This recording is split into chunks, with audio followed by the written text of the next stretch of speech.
happened? Why do I think that you're sad? Yaar, my birthday is just after 3 months and I want an international trip to Vietnam. So, what's the problem? The problem is I have only 1 lakh rupees in my savings and I don't think so is sufficient for my trip. What if I tell you that you can go to Vietnam in just 50,000 rupees? What? How? Yeah. Let me tell you.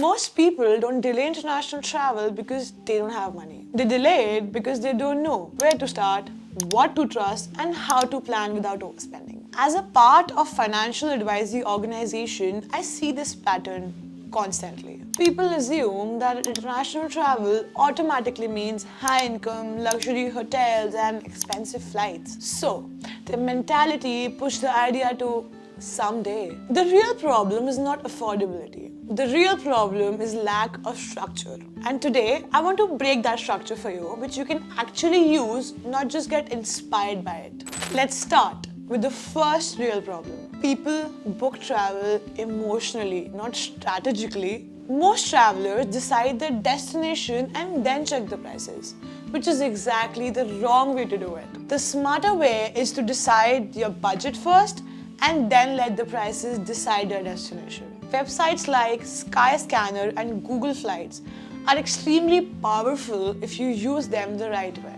Instead of searching for a specific country, use the Explore or Everywhere option. This shows you the cheapest international destinations from your cities based on your travel dates. This one habit can alone reduce a flight cost by 30 to 40%, and most people don't use it because no one tells them. The second problem is timing. Flight prices are not random. They follow a demand cycle. Based on multiple aviation and travel data study, the cheapest months to travel internationally from India are February, March, late August, September, and early December, excluding holiday weeks. These are known as a shoulder or off-peak seasons. During these months, the airline drop prices because the demand is low, and hotels give you discount because they want to maintain an occupancy. Booking flight at least 6 to 10 weeks in advance for these months will give you a better probability of finding a budget fare. People who book 1 to 2 weeks in advance before they travel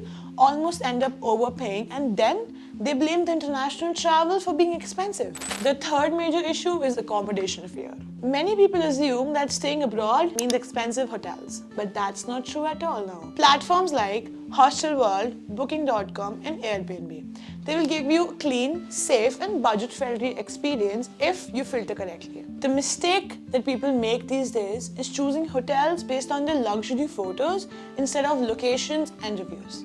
If you stay slightly outside the city center and use the public transport, you save thousands without losing your comfort. In countries like Thailand, Nepal, Vietnam, Sri Lanka, you can easily find a good stay, only if you book early and review properly. The fourth problem is daily spending leakage. This is where most budget collapse. Travelers underestimate how small daily expenses add up. The solution is simple but powerful.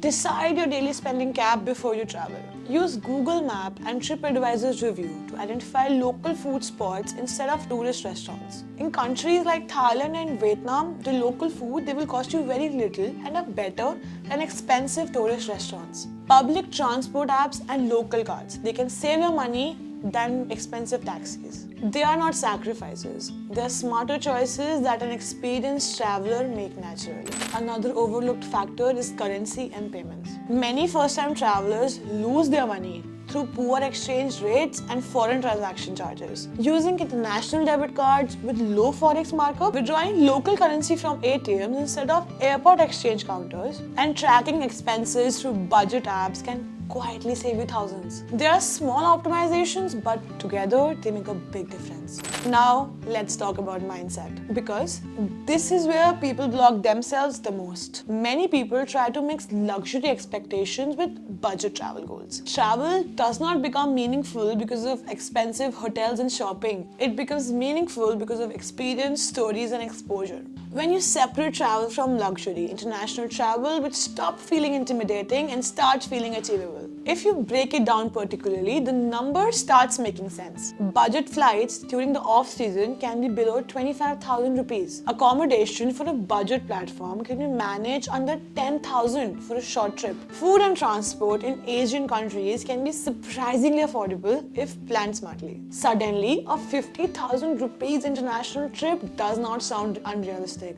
It sounds planned. The biggest takeaway I want you to remember is this. International travels reward planners, not earners. You don't need a high salary to travel abroad. You need clarity, timing, and discipline. Once you understand it, travel stops becoming a dream, but it becomes a project, something you can actually execute. So, let me ask you something important. If international travel is possible with a smart planning, timing, and awareness, what is stopping you? And more importantly, when are you planning your next international trip? Drop it in the comments. And if you want more practical financial guidance that can actually help you take an action, don't forget to follow Fincard. Thanks, see you later. Bye-bye.